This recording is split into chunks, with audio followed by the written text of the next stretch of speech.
নিয়মিত আয়োজনে স্বাগত জানাচ্ছি আপনাদের সবাইকে। সাথে আছি আমি নাবিলা সোহার। হত্যা মামলায় আওয়ামী লীগের প্রেসিডিয়াম সদস্য এবং সাবেক মন্ত্রী শাহজাহান খানকে 7 দিনের রিমান্ড দিলেন আদালত। দুপুরে তাকে সিএমএম কোর্টে তোলা হয়। বৃহস্পতিবার মধ্যরাতে ধানমন্ডির একটি বাসা থেকে যৌথ বাহিনী তাকে আটক করে। 4 আগস্ট জিগাতলায় মোতালেব নামে এক কিশোর গুলিবিদ্ধ অবস্থায় নিহত হয়। তার মৃত্যুতে ধানমন্ডি থানায় হত্যা মামলা দায়ের করা হয়েছিল। সে মামলায় শাহজাহান খানকে গ্রেফতার দেখানো হয়। দুপুরে সাবেক এই মন্ত্রীকে আদালতে তোলা হলে 10 দিনের রিমান্ড চায় পুলিশ, কিন্তু আদালত 7 দিনের রিমান্ড মঞ্জুর করেন। 2009 সালে শাহজাহান খানকে নৌপরিবহন মন্ত্রীর দায়িত্ব দেয় আওয়ামী লীগ সরকার। সে সময়ই তার বিরুদ্ধে নানা দুর্নীতি অনিয়মের অভিযোগ ওঠে। নানা সময় তিনি ছিলেন বিতর্কিত। অভিযোগ ছিল রাজনৈতিক আন্দোলন সফল করা বা বিরোধীদের ঠেকাতে পরিবহন খাত ও শ্রমিকদের তিনি কাজে লাগাতেন।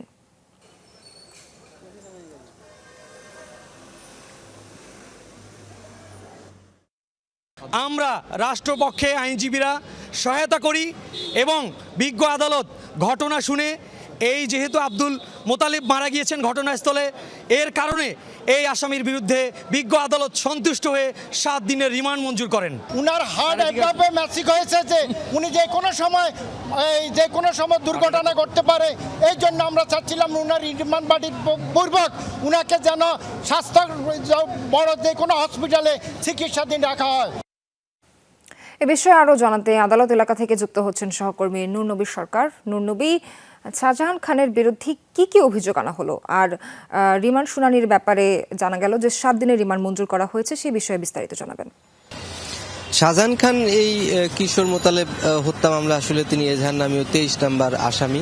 ধানমন্ডি এলাকার যেহেতু ঘটনা, তিনি আওয়ামী লীগের প্রেসিডিয়াম সদস্য, প্লেস অফ অকারেন্স সেই এলাকায় হয়েছে এবং যেহেতু এটি হত্যা মামলা সেই কারণে বিচারক সমস্ত কিছু বিবেচনা করে ফৌজদারি কার্যবিধি এবং তার প্রযোজ্য যে আইন কানুনগুলো আছে সেগুলো সার্বিক দিক বিবেচনা করে পুলিশের আবেদনের প্রেক্ষিতে উভয় পক্ষের শুনানি শেষে বিচারক 7 দিনের রিমান্ড মঞ্জুর করেছেন এবং 10 দিনের রিমান্ড চেয়েছিল পুলিশের পক্ষ থেকে। শাহজাহান খানের আইনজীবী বলেছিলেন যে শাহজাহান খানের ম্যাসিভ হার্ট অ্যাটাক হয়েছিল এবং হার্টে রিং করানো রয়েছে, এই কারণে তার সাবেক মন্ত্রী, তার বয়স হয়েছে এবং তিনি সরকারের সেইভাবে জড়িত কেউ না, সেই কারণে তার রিমান্ড বাতিল চেয়েছিলেন। অন্যদিকে আসামি পক্ষের তরফ থেকে বলা হয়েছে যে আওয়ামী লীগ এবং 14 দলের সঙ্গে বৈঠক করেই শেখ হাসিনা এই ঘটনাগুলো ঘটিয়েছিলেন সাবেক প্রধানমন্ত্রীর নির্দেশে এবং তারা সেই হুকুমের আসামি, এই কারণে তাদের এই শাহজাহান খানকে রিমান্ড দিতে হবে। উভয় পক্ষের শুনানি শেষে বিচারক রিমান্ড মঞ্জুর করেছেন এবং তাকে পুলিশ কাস্টডিতে নিয়ে যাওয়া হয়েছে আদালত থেকে। আর একটি বিষয় খুবই স্পষ্ট যে শাহজাহান খান কোর্টে যখন এসেছিলেন তাকে বুলেট প্রুফ জ্যাকেট পরানো হয়েছিল এবং নির্বিকার তিনি দাঁড়িয়েছিলেন। এই কোর্টে একটু হট্টগোল হয়েছিল। শাহজাহান খানের পক্ষে একজন আইনজীবী দাঁড়িয়েছিলেন, তিনি পরিচয় দিয়েছিলেন ডক্টর কামাল হোসেনের চেম্বারে তিনি কাজ করেন। তো এটার পরে যে রাষ্ট্রপক্ষের আইনজীবীরা ছিলেন তারা কিন্তু হট্টগোল করেছিলেন। এই পরিস্থিতির মধ্য দিয়ে শুনানি শেষে বিচারক তাকে রিমান্ড মঞ্জুর করে পাঠিয়ে দিয়েছেন পুলিশের কাস্টডিতে। সোহার। নূরনবী, অনেক ধন্যবাদ আপনাকে। পাবনার ঈশ্বরদীতে গ্রেফতার সাবেক ভূমিমন্ত্রী শামসুর রহমান শরীফ টিলুর ছেলে শিরহান শরীফ তামালকে পুলিশে হস্তান্তর করেছে র্যাব। 2টি মামলাও করেছে তারা। বিকেলে ঈশ্বরদী থানা পুলিশের কাছে হস্তান্তর করা হয় উপজেলা যুবলীগের সাবেক এই সভাপতিকে। তার বিরুদ্ধে বৈষম্য বিরোধী ছাত্র আন্দোলনের শিক্ষার্থীদের উপর হামলার অভিযোগে মামলা রয়েছে। তাছাড়া মাদক ও অস্ত্র মামলায়ও তাকে অভিযুক্ত করেছে র্যাব। এর আগে বৃহস্পতিবার রাতে আলেবাগ এলাকায় অভিযান চালিয়ে তাকে গ্রেফতার করে র্যাব। জব্দ করা হয় একটি বিদেশি পিস্তল, একটি ম্যাগাজিন, 4 রাউন্ড গুলি এবং একটি প্রাইভেট কার।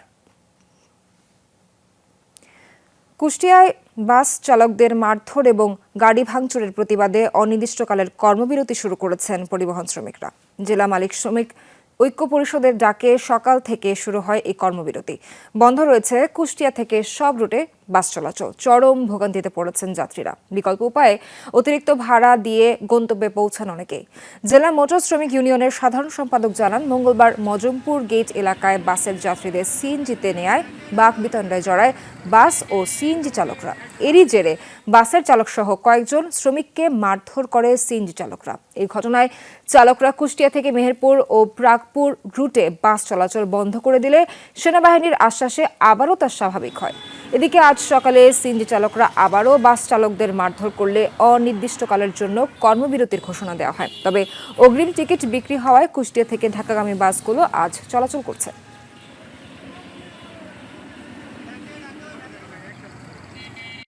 কুষ্টিয়া থেকে ভেড়ামারায় বাস যাচ্ছে না, এখন যাওয়ার বিষয় হচ্ছে সিএনজি আর অটো। সিএনজিও দেখতেছি না। সকালে ডাক্তার দেখাতে এসেছিলাম কুষ্টিয়ায়, এখন দেখছি বাস নাই, তাই অটোতে যাচ্ছে। পরিবহনের স্টাফে মারামারি করছে, এই জন্য আমাদের গাড়ি যাতে দিচ্ছে না। সিএনজি অটোরা এরা অবৈধ করে নিয়ে যায়। সিএনজি চালকরা মনে করেন বাস হেল্পার ড্রাইভারের জম্মের মারা মেরেছে, যার কারণে বাস বন্ধ। এ বিষয়ে আরও জানাতে কুষ্টিয়া থেকে যোগ দিচ্ছেন সহকর্মী রুহুল আমিন বাবু।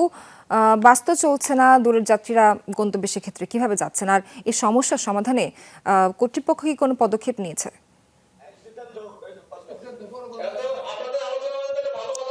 সোহার, আমি এই মুহূর্তে রয়েছি জেলা প্রশাসকের কার্যালয়ে। আর দূরের যাত্রী যারা রয়েছে তারা কিন্তু সকাল থেকে বিভিন্ন মাধ্যম দিয়ে তারা যাচ্ছেন, অটোযোগে বা বিভিন্ন মাধ্যমে যাচ্ছেন। এখন যে মূল যে বিষয়টি সেটি আজকে বিকেল 5টার থেকে কিন্তু এই জেলা প্রশাসকের কার্যালয়ে আলোচনা শুরু হয়েছে। এখানে বৈষম্য বিরোধী ছাত্র আন্দোলনের সমন্বয়কেরা রয়েছেন, জেলা বিএনপির নেতা কর্মীরা রয়েছেন এবং অন্যান্য সরকারি দপ্তরের কর্মকর্তারা রয়েছেন, সেনাবাহিনীর পক্ষ থেকেও একজন প্রতিনিধি রয়েছেন।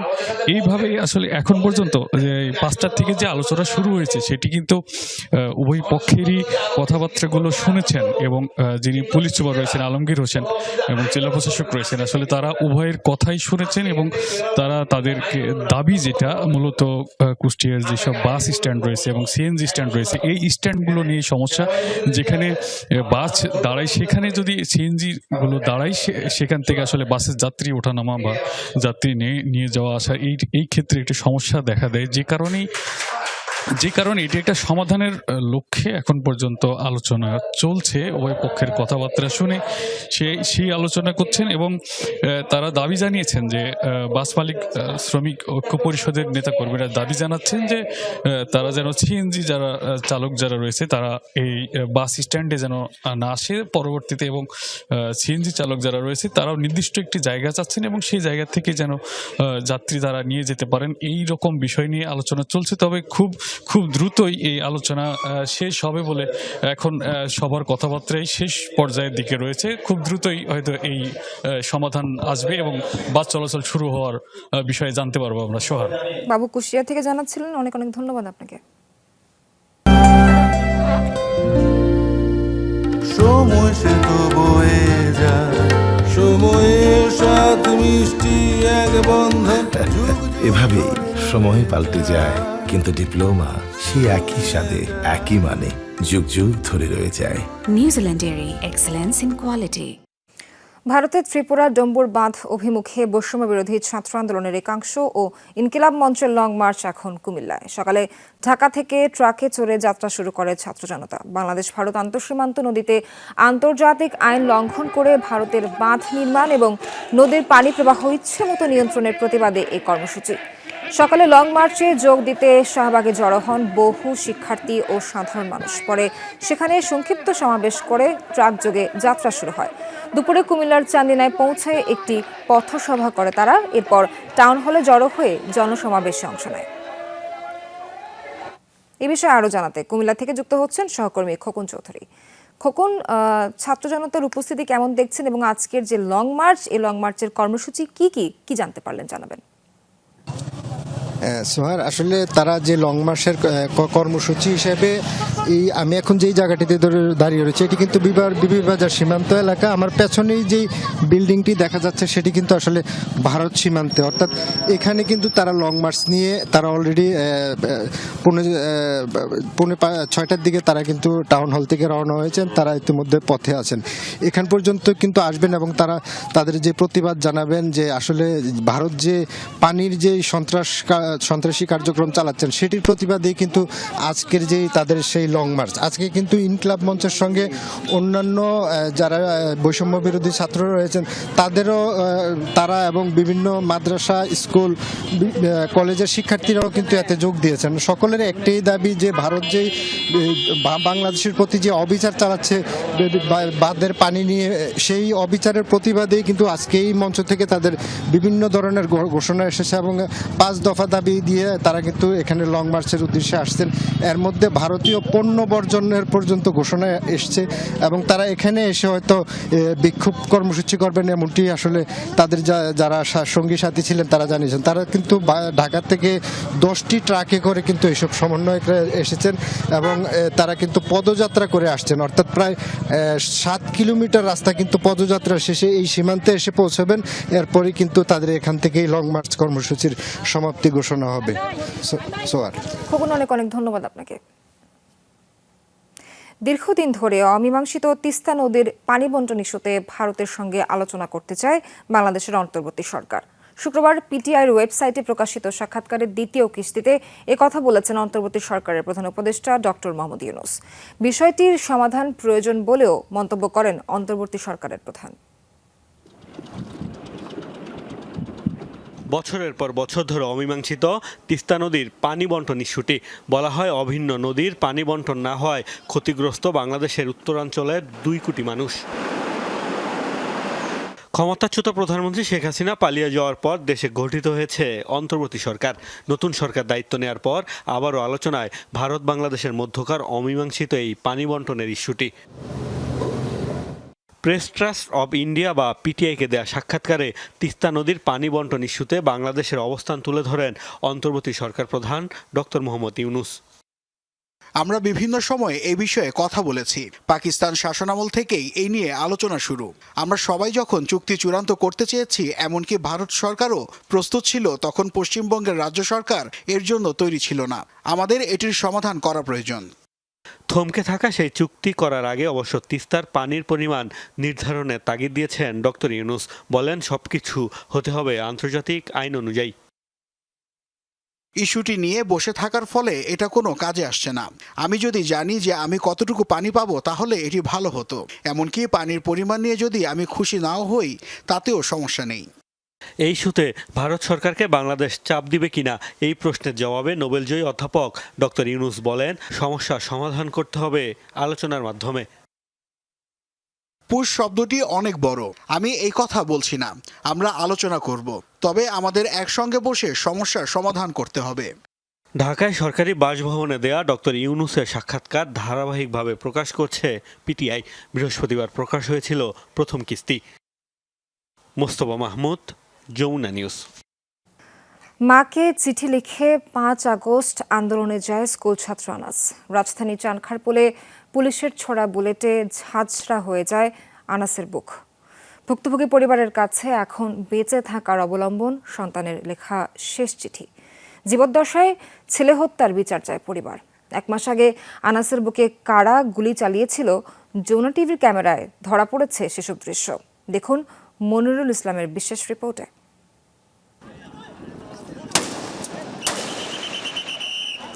চানখারপুল থেকে মুহুর্মুহু গুলি ছুটছে পুলিশ।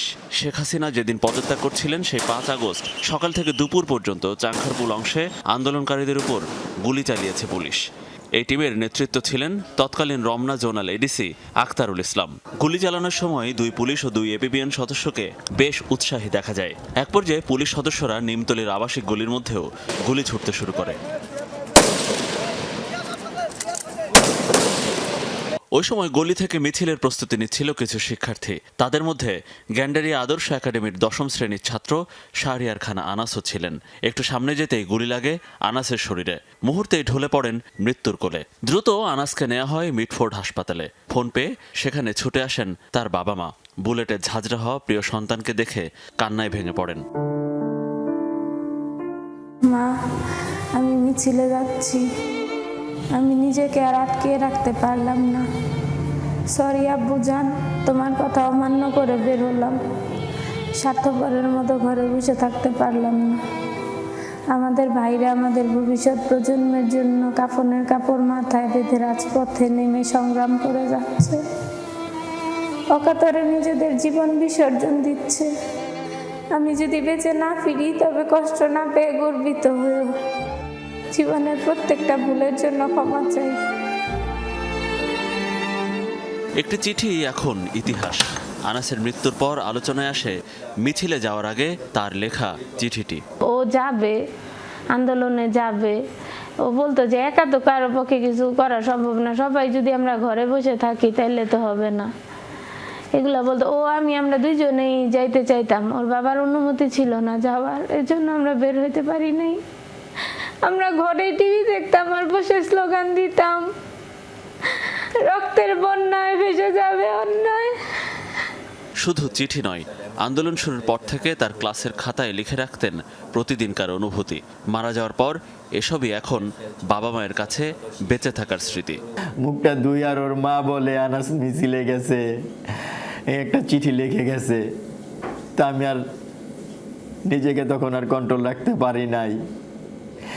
চিঠিটার পড়ার সাহস আমার শক্তি হয় নাই। তারা চাইছিল যে লাশ ওখান থেকে গুম করে ফেলতে, তো ওই স্টুডেন্টরা লাশ গুম করতে দেয় নাই। তারা বলছে যে আমরা গার্জিয়ানের সাথে যোগাযোগ হয়েছে আমাদের, ওনারা আসতে। সাম্প্রতিক বন্যায় ক্ষতিগ্রস্তদের মাঝে আনাসের সব জামা কাপড় বিলিয়ে দিয়েছে তার পরিবার। তাদের এখন একটাই চাওয়া, ছেলের হত্যার সুষ্ঠু বিচার। সরকার পক্ষের লোকজন যারা হুকুম করছে এবং যারা এটা তাদের কমান্ডটা মানছে, এদের সবার বিচার চাই। রাষ্ট্রপক্ষের আমরা তো আছি যে রাষ্ট্রপক্ষবাদী হয়ে মামলা করবে, আমরা সে অপেক্ষা আছি। যদি তারা না করে তাহলে আমরা নিজেরাই মামলা করব। আনাসের মতো নিহত ও আহতদের তালিকা দ্রুত প্রকাশের দাবি জানিয়েছে পরিবার। সে সাথে চাওয়া হয়েছে তাদের রাষ্ট্রীয় স্বীকৃতি। মনিরুল ইসলাম, যমুনা নিউজ, ঢাকা। গুলশানে বিএনপির লিয়াজো কমিটির বৈঠক শেষে চলছে ব্রিফিং। কথা বলছেন আমির খসরু মাহমুদ চৌধুরী। সরাসরি যাচ্ছি সেখানে। যে নতুন বাংলাদেশে আমরা যে বড় ধরনের একটা পরিবর্তন আনতে যাচ্ছি, সেখানে আপনারা জানেন তারেক রহমান সাহেব ইতিমধ্যে বলেছে যে 2 কক্ষ বিশিষ্ট একটি সংসদ হবে। তারপরে এই প্রধানমন্ত্রী এবং প্রেসিডেন্ট মন্ত্রীদের মধ্যে ক্ষমতার ভারসাম্যের কথা বলা হয়েছে। তারপরে 2 বারের বেশি প্রধানমন্ত্রী কেউ থাকতে পারবে না, এই কথাগুলো বলা হয়েছে। অনেকগুলো কথা বলা হয়েছে যেটা বাংলাদেশের জনগণের প্রত্যাশা এই নতুন বাংলাদেশ গড়ার জন্য। সেই বিষয়গুলো আমরা সবাই মিলে তুলে ধরবো মানুষের কাছে এবং এগুলো আমরা বাস্তবায়ন করবো ইনশাল্লাহ আগামীতে। এবং আপনারা সবাই জানেন তারেক রহমান সাহেব কিন্তু একটা জাতীয় সরকারের ঘোষণা দিয়েছে। এই যে সংস্কারগুলো, এগুলো আমরা যোগ্যপত্রের মাধ্যমে 31 দফা আমরা প্রণয়ন করেছি এবং এটা বাস্তবায়নের জন্য উনি বলেছেন যারা এই আন্দোলন সংগ্রামে শেখ হাসিনার পতনের জন্য রাস্তায় ছিলেন, কাজ করেছেন, সবাইকে নিয়ে একটা জাতীয় সরকার হবে, যেই সরকার 31 দফা বাস্তবায়ন করবে। প্রয়োজনে এই 31 দফাতে যদি আরও কিছু পরিবর্তন আনার দরকার হয় সেটাও করা হবে। জনগণ যদি মনে করে আরও কোনো পরিবর্তনের প্রয়োজন আছে, কিছু এর সাথে সংযুক্ত করার প্রয়োজন আছে, সেটার জন্য আমরা খোলা মনে আলাপ আলোচনা করবো জনগণের সাথে। সেটাও এর অন্তর্ভুক্ত করার আমাদের মধ্যে চিন্তা আছে। হ্যাঁ, বলো। প্রশ্নটা হচ্ছে যে আপনি যে বলছেন যে এই বাস্তবায়ন করতে গেলে 31 দফার বিষয়গুলি বাস্তবায়ন করতে জনগণের কাছে যাবেন। আমরা দেখি যে যুগপৎভাবেই কিন্তু আপনার সারা বাংলাদেশের সব মানুষের কাছে কিন্তু গিয়েছিলেন, সভা সমাবেশ করেছেন, বড় বড় কর্মসূচি নিয়ে গিয়েছিলেন এবং সেটি কিন্তু ফলপ্রসূ হয়েছে বলেই কিন্তু আমরা 5ই আগস্ট দেখতে পেয়েছি এবং পরবর্তী সময়টা আমরা এখন দেখছি। তো আপনাদের কি আবারও এই 31 দফা নিয়ে কি আবার সেই মানুষের কাছে তৃণমূলে যাবেন, সারা বাংলাদেশে ছড়াবেন, দফা গোষ্ঠী কি হবে? হ্যাঁ, অবশ্যই। এটা তো জনগণের দাবি, প্রত্যাশা, আকাঙ্ক্ষা।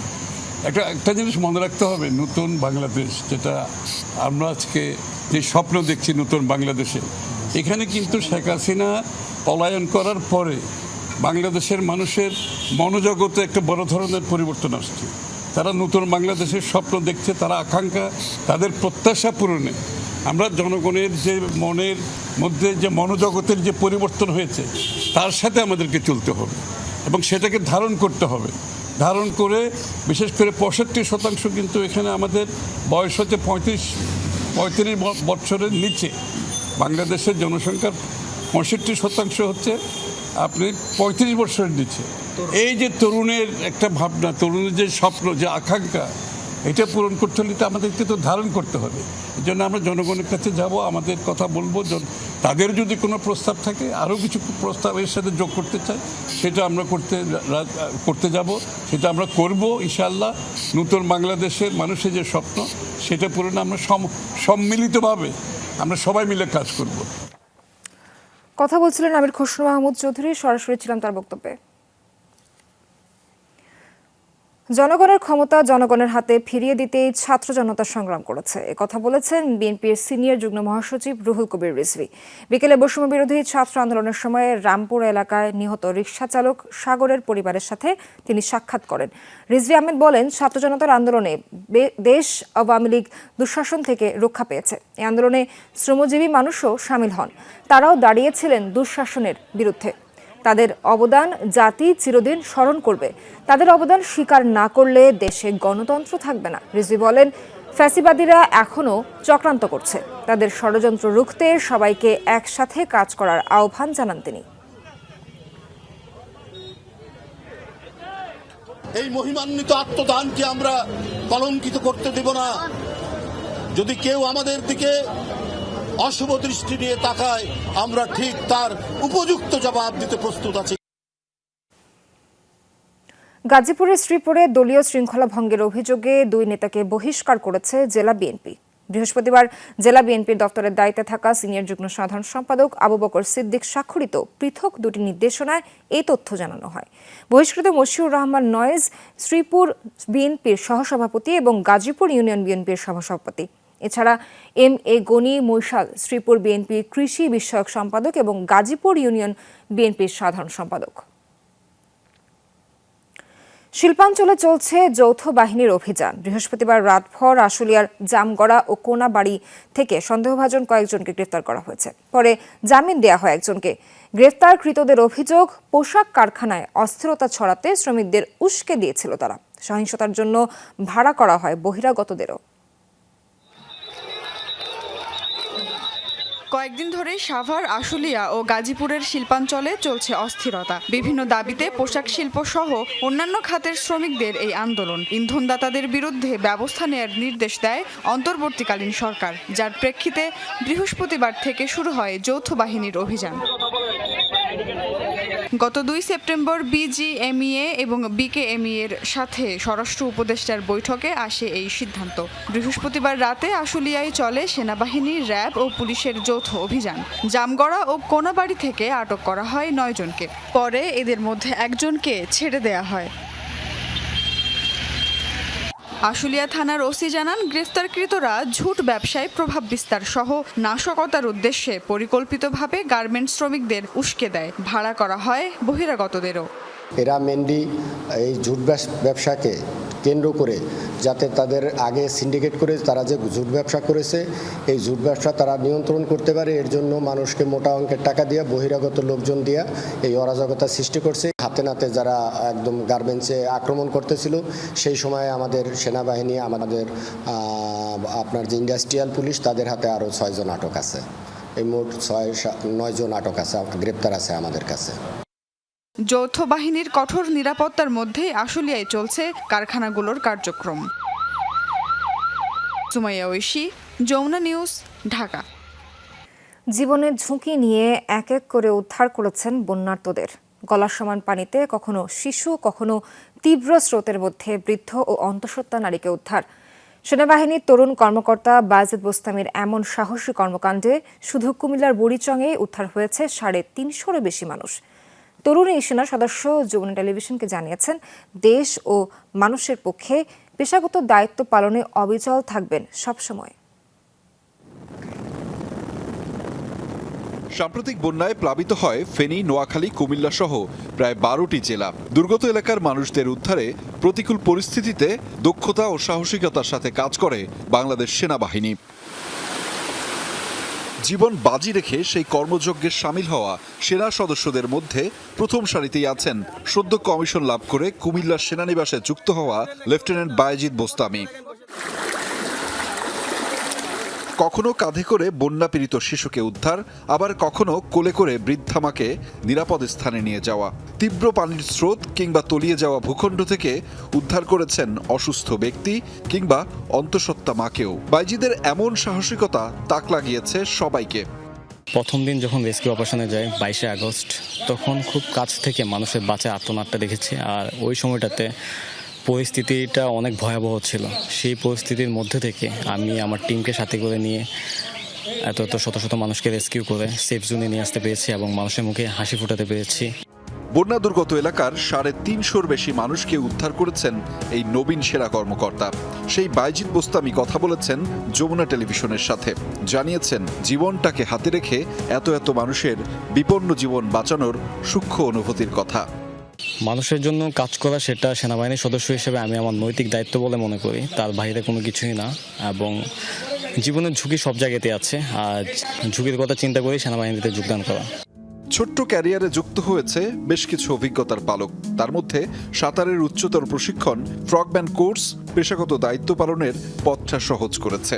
সেনাবাহিনীতে যুক্ত হওয়া ও মানুষের জন্য নিবেদিত প্রাণে কাজ করে যাওয়ার প্রেরণা প্রয়াত বাবার কাছ থেকে পেয়েছেন বলেই জানালেন তিনি। প্রশিক্ষণ চলাকালীন অবস্থায় বাবা মারা যান, তো সদ্য নবীন অফিসার হিসেবে কমিশনের পরপর এই স্কোপটা আমি পেয়েছি এবং বাবার স্বপ্নটাকে আঁকড়ে ধরেই আমি আমার কার্যক্রম অব্যাহত রেখেছি। আর এই সর্বদাই বাবার অনুপ্রেরণাটাই হচ্ছে আমাকে শক্তি জুগিয়েছে কাজ করার ক্ষেত্রে। তবে পেশাগত ক্যারিয়ার স্বল্প হলেও সহমর্মিতা ও মানবতাবোধে অর্জিত মানুষের ভালোবাসা দীর্ঘ এই তরুণ সেরা কর্মকর্তার। আহমেদ রেজা, যমুনা নিউজ, কুমিল্লা। কুমিল্লায় 14 গ্রামের সড়ক দুর্ঘটনায় বাবা ছেলে সহ 4 জন নিহত হয়েছেন, আহত কমপক্ষে 2 জন। ভোরে ঢাকা চট্টগ্রাম মহাসড়কে হয় এই দুর্ঘটনা। পুলিশ জানায় কুমিল্লা থেকে ঢাকা আসছিল একটি মাইক্রোবাস। বাতিশা নানকড়া এলাকায় একটি পিকআপ দাঁড়ানো দেখে পাশের লেনে নেমে যায় মাইক্রোবাসটি। এ সময় পেছনে থাকা স্টারলাইন পরিবহনের একটি বাস নিয়ন্ত্রণ হারিয়ে মাইক্রোবাসকে ধাক্কা দেয়। ঘটনাস্থলেই প্রাণ হারান চালক সহ 3 যাত্রী। গুরুতর আহত অবস্থায় 2 জনকে হাসপাতালে নেয় স্থানীয়রা। পুলিশ বাসটি জব্দ করলেও পালিয়েছে চালক ও হেলপার। যাত্রীবাহী বাসের সাথে একটি মাইক্রো বাসের দুর্ঘটনা ঘটে এবং এই দুর্ঘটনায় মাইক্রোবাসের 4 জন যাত্রী নিহত হয়। 4 জন যাত্রীর মধ্যে 3 জন পুরুষ, 1 জন মহিলা।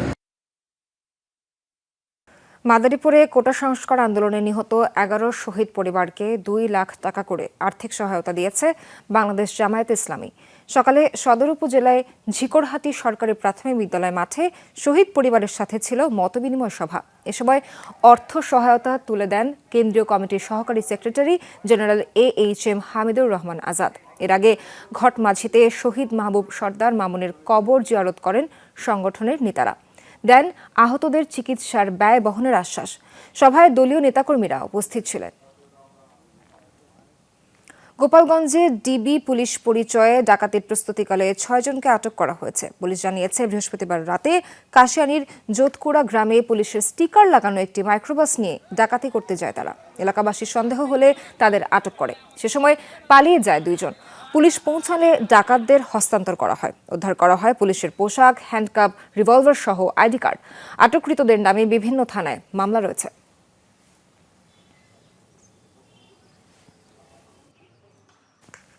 দেশের শান্তি রক্ষায় সামরিক বাহিনীকে প্রস্তুত থাকার নির্দেশ দিলেন ভারতের প্রতিরক্ষামন্ত্রী রাজনাথ সিং। লখনৌতে অনুষ্ঠিত ভারতীয় সশস্ত্র বাহিনীর জয়েন্ট কমান্ডার্স কনফারেন্সে রাখা ভাষণে এই নির্দেশ দেন। রাশিয়া, ইউক্রেন, হামাস, ইসরায়েল যুদ্ধের পাশাপাশি বাংলাদেশের সাম্প্রতিক অস্থিরতার উপর নজর রাখার নির্দেশ দেন সেনাদের। একই সাথে চীনের মতো প্রতিবেশী দেশগুলোর ব্যাপারেও সজাগ থাকার নির্দেশ দেন। তিনি বলেন, ভারত বরাবরই শান্তিপ্রিয় দেশ, তাই শান্তি রক্ষার জন্য ভারতের সশস্ত্র বাহিনীকে যুদ্ধের জন্য প্রস্তুত থাকতে হবে। এ সময় ভারতের প্রতিরক্ষামন্ত্রী বলেন, বৈশ্বিক পরিস্থিতিতে নানা ধরনের পরিবর্তন হচ্ছে। এ অবস্থায় ভারতীয় সামরিক বাহিনীকে অপ্রত্যাশিত পরিস্থিতি মোকাবেলায় প্রস্তুত থাকার বিকল্প নেই।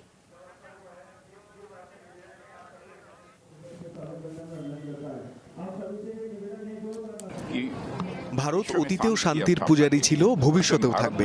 কিন্তু আমাদের চারপাশে যা ঘটছে সেসব কার্যকলাপের উপরও নজর রাখতে হবে। বিশ্ব পরিস্থিতির কারণে আমি সব সামরিক কমান্ডারদের নির্দেশ দিয়েছি ভারতের শান্তির জন্য সবসময় যুদ্ধের জন্য তৈরি থাকতে, কারণ কোনোভাবেই আমাদের শান্তি ভঙ্গ করা যাবে না। বৈষম্য বিরোধী ছাত্র আন্দোলনে নিহতদের জন্য দোয়া মাহফিল ও স্মরণ সভা করেছে ইউনাইটেড ইন্টারন্যাশনাল ইউনিভার্সিটি UIU। জুম্মা নামাজের পর বিশ্ববিদ্যালয়ের কেন্দ্রীয় মসজিদে দোয়া করা হয়। নিহতদের রুহের মাগফিরাত কামনা করেন মুসল্লিরা।